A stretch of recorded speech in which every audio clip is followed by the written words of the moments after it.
ایک معمولی اور ایک ادنا مسلمان ہونے کی حیثیت سے ہم سب اس بات کو جانتے ہیں کہ اللہ رب العزت نے امت مسلمہ پر بہت بڑا احسان فرماتے ہوئے کچھ نعمتیں ایسی مرحمت فرمائیں، نصیب فرمائیں جن کا تعلق رمضان المبارک کے ساتھ ہے۔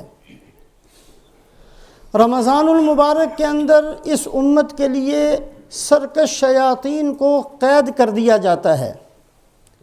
یہ نعمت صرف رمضان کے ساتھ ہے۔ رمضان المبارک کے اندر نفلوں کا اجر و ثواب بڑھا کر فرائض کے برابر اور فرائض کا اجر و ثواب بڑھا کر 70 گنا کر دیا جاتا ہے۔ اس نعمت کا تعلق صرف رمضان المبارک کے ساتھ ہے۔ رمضان المبارک کے ہر روز افطاری کے وقت اللہ پاک ایسے 10 لاکھ آدمیوں کی بخشش فرماتے ہیں جن کے لیے جہنم لکھی جا چکی تھی، اور جو جمعے کا دن آتا ہے تو ہر گھنٹے کے اندر 10 لاکھ بندوں کی بخشش ہوتی ہے، اور جو آخری روزہ افطار کیا جاتا ہے اس وقت اللہ پاک پورے رمضان المبارک میں جتنے بندوں کی بخشش کی اس ایک گھڑی میں اس کے برابر اللہ پاک اتنے لاکھوں کے حساب سے بخشش فرماتے ہیں۔ اس نعمت کا تعلق صرف رمضان المبارک کے ساتھ ہے۔ رسول پاک علیہ السلام فرماتے ہیں کہ رمضان کا چاند نظر آتے ہی اللہ پاک جنت کے دروازوں کو کھول دیتے ہیں اور اللہ پاک کی طرف سے جہنم کے دروازوں کو بند کر دیا جاتا ہے۔ اس نعمت کا تعلق بھی صرف رمضان المبارک کے ساتھ ہے۔ اسی طریقے سے ایک بہت بڑی نعمت اللہ پاک نے رمضان المبارک کے اعتبار سے صرف اس امت کو نصیب فرمائی، وہ ہے لیلۃ القدر کا عطا فرمایا جانا۔ رسول پاک علیہ السلام کو جب اللہ کی طرف سے یہ بتا دیا گیا کہ آپ کی امت کی عمریں 60-70 سال کے درمیان میں ہیں، بہت کم ہوں گے جن کی عمر اس سے بڑھے گی۔ روایات کے اندر آتا ہے کہ سرکار دو عالم حضرت محمد صلی اللہ علیہ وسلم پریشان ہو گئے، آپ کے دل کے اندر بے چینی پیدا ہو گئی۔ آپ صلی اللہ علیہ وسلم نے فرمایا کہ اگر میری امت کی اتنی تھوڑی تھوڑی عمریں ہوں گی، ان میں سے اگر کوئی آدمی رات دن عبادت کرنا بھی چاہے گا تو گزشتہ امت کے بہت سے افراد سے پیچھے رہ جائے گا، اس لیے کہ ایسے ایسے بندے دنیا کے اندر آئے ہیں جنہوں نے 100 سال تک عبادت کی ہے اور ایک آنکھ جھپکنے کے برابر بھی اللہ کی نافرمانی نہیں کی۔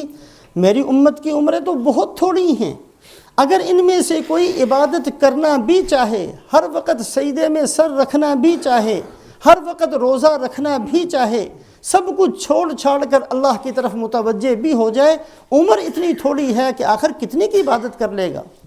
اس اعتبار سے تو میری امت بہت پیچھے رہ جائے گی۔ رسول پاک علیہ السلام کی دلداری کے لیے اللہ رب العزت نے لیلۃ القدر کا تحفہ نصیب فرمایا اور فرمایا کہ ایسی رات ہم آپ کو دیتے ہیں کہ اس ایک رات کی عبادت 1000 مہینوں سے بڑھ کر ہے۔ 1000 مہینوں کے 83 سال 4 ماہ بنتے ہیں، اور اس سے بڑھ کر کتنا بڑھ کر یہ اللہ ہی جانتے ہیں۔ تو بہرحال لیلۃ القدر ایک ایسی نعمت ہے جس کا تعلق رمضان المبارک کے ساتھ ہے۔ لیلۃ القدر کو لیلۃ القدر کیوں کہا جاتا ہے، اس کے بارے میں چند اقوال ہیں۔ ایک قول تو یہ ہے کہ قدر کا معنی ہے مقام اور مرتبے کا، چونکہ یہ رات بہت مقام اور مرتبے والی ہے، بڑی بزرگی اور عزت والی رات ہے، لہٰذا اللہ رب العزت نے اس رات کا نام لیلۃ القدر تجویز فرمایا۔ دوسرا قول یہ ہے کہ اس رات کے اندر قضاء اور قدر یعنی تقدیری فیصلے جو اللہ پاک ہر بندے کے بارے میں اس کے پیدا ہونے سے پہلے کر چکے ہیں، لوح محفوظ اللہ پاک نے اس کو اس وقت لکھ دیا تھا جب کہ آسمان و زمین کے پیدا ہونے میں ابھی 50,000 سال باقی تھے۔ 50,000 سال کے بعد اللہ نے آسمان و زمین کو پیدا کیا ہے، اس سے پہلے لوح محفوظ کو لکھ دیا اور اس کے اندر سب کچھ لکھ دیا۔ اللہ پاک کے علم میں ہے، لکھا ہوا ہے، لیکن اس رات کے اندر اللہ پاک وہ 1 سال کا لکھا ہوا فرشتوں کے سپرد فرما دیتے ہیں۔ اسی کو فرمایا فیہا یفرق کل امر حکیم، اللہ پاک کے جتنے معاملات ہیں وہ فرشتوں کے سپرد کر دیے جاتے ہیں۔ تو لیلۃ القدر کو لیلۃ القدر اس لیے کہا جاتا ہے کہ قضاء اور قدر فیصلے اس کا علم فرشتوں کو دے دیا جاتا ہے۔ تیسرا قول یہ ہے کہ لیلۃ القدر کو لیلۃ القدر اس لیے کہا جاتا ہے کہ قدر کا معنی ہے مقام اور مرتبے کا۔ اس رات کے اندر اللہ پاک کی طرف سے فرشتوں کو بندوں کے مقام اور مرتبے کی خبر دی جاتی ہے۔ عام طور پر فرشتے کسی عبادت کرنے والے کو دیکھ کر اس کو نیک سمجھتے ہیں کہ نیک آدمی ہے۔ عام طور پر کسی کو دنیا کے کاموں میں مصروف دیکھ کر یہ سمجھتے ہیں کہ دنیا دار ہے۔ لیکن بہت سے بندے ایسے بھی ہوتے ہیں کہ عبادت کی صورت تو ہے، عبادت نہیں ہے۔ بہت سے بندے ایسے ہوتے ہیں بظاہر دنیا دار نظر آتے ہیں، دل اللہ کے ساتھ لگا ہوتا ہے۔ اس رات کے اندر اللہ پاک بندوں کے مقام اور مرتبے کی خبر بھی فرشتوں کو دے دیتے ہیں کہ فلاں آدمی جس کو تم بہت نیک سمجھتے تھے اتنا بڑا نیک نہیں ہے، عبادت تو کر رہا تھا لیکن ریاکاری سے کر رہا تھا، اس لیے کہ ریاکاری کا علم فرشتوں کو نہیں ہوتا۔ ایک آدمی کس کو راضی کرنے کے لیے لگا ہوا ہے فرشتے نہیں جانتے۔ اللہ پاک اس رات کے اندر فرشتوں کو خبردار کر دیتے ہیں کہ فلاں فلاں بندے نے جو دین کا کام کیا ہے، بظاہر دین کا کام تھا لیکن وہ دین نہیں تھا، وہ اس کی دنیا داری تھی۔ فلاں آدمی نے جو بظاہر دنیا داری کا کام کیا وہ دنیا داری نہیں تھی، وہ اس کی دین داری تھی۔ اس وجہ سے اس رات کو لیلۃ القدر کہا جاتا ہے۔ اور چوتھا قول اس کے بارے میں یہ ہے کہ قدر کا ایک معنی تنگی کا بھی ہے۔ اس رات کے اندر فرشتے اتنی کثرت سے اترتے ہیں زمین پر، تنزل الملائکۃ والروح فیہا باذن ربہم من کل امر سلام ہی حتی مطلع الفجر۔ اس کی تفسیر کے اندر مفسرین فرماتے ہیں کہ فرشتے جتنے بھی ہیں، خواہ وہ 7ویں آسمان پر ہوں، 6ٹھے پر ہوں، 5ویں پر ہوں، 4تھے پر ہوں، 3رے پر ہوں، 2سرے پر ہوں، آسمان دنیا پر ہوں، وہ سارے کے سارے فرشتے نزول کرتے ہیں، زمین پر اتر آتے ہیں اس رات کے اندر، جن کے اترنے کی وجہ سے زمین کے اندر فرشتوں کے لیے تنگی پیدا ہو جاتی ہے۔ اس لیے اس رات کو لیلۃ القدر کہا جاتا ہے۔ اور دوسرا قول مفسرین کا یہ ہے کہ سدرۃ المنتہا تک جتنے فرشتے ہیں، سدرۃ المنتہا کے بعد جتنے فرشتے ہیں وہ نہیں نازل ہوتے، وہ اوپر ہی رہتے ہیں۔ حاملین عرش، عرش کو اٹھانے والے جو سدرۃ المنتہا سے اوپر ہیں وہ فرشتے وہیں رہتے ہیں۔ باقی فرشتے جو سدرۃ المنتہا تک ہیں وہ سارے کے سارے اس رات کے اندر نزول کرتے ہیں، زمین پر آتے ہیں۔ تو بہرحال یہ رات اللہ پاک نے بطور نعمت کے، بطور انعام کے اس امت کو نصیب فرمائی۔ ابھی جو خطبے کے اندر حدیث پڑھی گئی ہے، اس حدیث پاک کے اندر حضرت عبادہ ابن صامت فرماتے ہیں رضی اللہ تعالیٰ عنہ کہ رسول پاک علیہ السلام تشریف لائے، صحابہ کے پاس آئے۔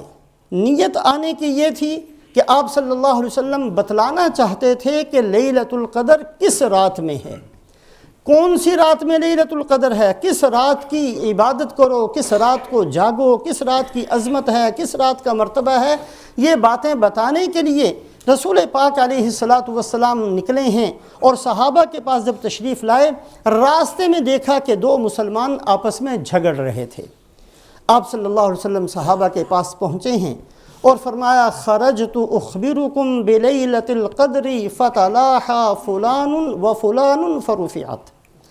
میں آیا تو اس لیے تھا کہ تمہیں لیلۃ القدر کے بارے میں خبر دے دوں کہ کس رات میں ہے لیلۃ القدر، لیکن جب میں نے راستے میں دیکھا کہ 2 مسلمان آپس میں جھگڑ رہے تھے، فلاں فلاں آدمی، ان کی لڑائی ہو رہی تھی، لہٰذا ان کے جھگڑنے کی وجہ سے اللہ پاک نے میرے سینے سے جو اس کو متعین طریقے سے مجھے بتا دیا گیا، اللہ پاک نے اس کو اٹھا لیا۔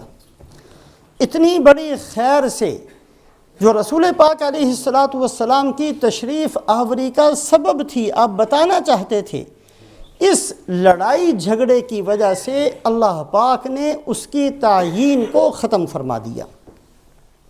آپس کا لڑائی جھگڑا، آپس کا اختلاف، آپس کا انتشار، آپس میں ایک دوسرے سے دوری اختیار کرنا، یہ شریعت اسلامیہ کے اندر بہت ہی مبغوض ہے، بہت ہی اس کی برائی کو بیان کیا گیا۔ ایک جگہ اللہ فرماتے ہیں وَاعْتَصِمُوا بِحَبْلِ اللَّهِ جَمِيعًا وَلَا تَفَرَّقُوا، سب کے سب مل کر اللہ کی رسی کو مضبوطی سے پکڑ لینا، انتشار پیدا نہ کرنا۔ ایک جگہ فرماتے ہیں ان اقیموا الدین ولا تتفرقوا فیہ، اے مسلمانوں سب کے سب مل کر پورے دین پر چل پڑنا، آپس میں اختلاف پیدا نہ کرنا۔ کہیں اللہ فرماتے ہیں وَلَا تَكُونُوا كَالَّذِينَ تَفَرَّقُوا وَاخْتَلَفُوا مِن بَعْدِ مَا جَاءَتْهُمُ الْبَيِّنَاتُ، دیکھو تم سے پہلے دو امتیں آئی تھیں، ایک یہود اور ایک نصارہ کی امت، ان کا ستیہ ناس اس لیے ہوا ہے، یہ ہدایت سے دور اس لیے ہوئے ہیں، ان کو اللہ کی نگاہ سے گرانے کا سبب یہ بنا ہے کہ یہ لوگ آپس میں لڑ پڑے، انہوں نے اختلاف پیدا کر دیا، انہوں نے دین کے اندر ٹولیاں بنا لی، جس کی وجہ سے ان کے ساتھ یہ معاملہ ہوا، تم ایسا نہ کرنا۔ کہیں فرمایا وَلَا تَكُونُوا مِنَ الْمُشْرِكِينَ، مشرکین جیسا کام بھی نہ کرنا، اس لیے کہ مشرکین کا کام یہ ہے کہ وہ بھی آپس میں لڑتے جھگڑتے بہت ہیں۔ قرآن پاک کی مختلف آیات شریفہ کو اگر دیکھا جائے تو یہ بات بہت وضاحت کے ساتھ ملتی ہے کہ شریعت اسلامیہ میں آپس کا اختلاف کتنی بری نظر سے دیکھا گیا۔ ایک جگہ اللہ فرماتے ہیں وَلَا تَنَازَعُوا فَتَفْشَلُوا وَتَذْهَبَ رِيحُكُمْ وَاصْبِرُوا، دیکھو آپس میں لڑائی نہ کرنا، اگر تم نے آپس میں لڑائی جھگڑا شروع کیا تو کیا ہوگا؟ تمہارے پاؤں پھسل جائیں گے۔ کیا مطلب تمہارے پاؤں پھسل جائیں گے؟ دین پر بھی باقی نہیں رہ سکتے، کتنی ہی تسبیحیں پڑھتے رہو، دین سے پھسل جاؤ گے، دین ہاتھ سے نکل جائے گا۔ فَتَفْشَلُوا وَتَذْهَبَ رِيحُكُمْ، اور آپس میں اختلاف کو نہ چھوڑا تو تمہاری ہوا اکھڑ جائے گی، تمہاری طاقت اور قوت ختم ہو جائے گی۔ اللہ پاک کی جو مدد ہے اجتماعی طور پر، وہ مدد رک جاتی ہے اس امت سے جو امت آپس میں لڑتی جھگڑتی ہے۔ ایک آیت شریفہ کے اندر اللہ فرماتے ہیں ان الذین فرقوا دینہم وکانوا شیعا لست منہم فی شیء، اے محمد صلی اللہ علیہ وسلم آپ کو حکم دیا جاتا ہے کہ جو لوگ دین کے اندر انتشار پیدا کریں آپ ان سے لا تعلقی کا اعلان فرما دیں۔ اللہ نے مدد روک لی، رسول پاک علیہ السلام تعلق ختم فرماتے ہیں ان بندوں کے ساتھ جن کا کام ہی لڑنا ہے، جن کا کام ہی جھگڑنا ہے، جن کا کام ہی امت کو توڑنا ہے، جن کا کام ہی امت کے اندر انتشار پیدا کرنا ہے۔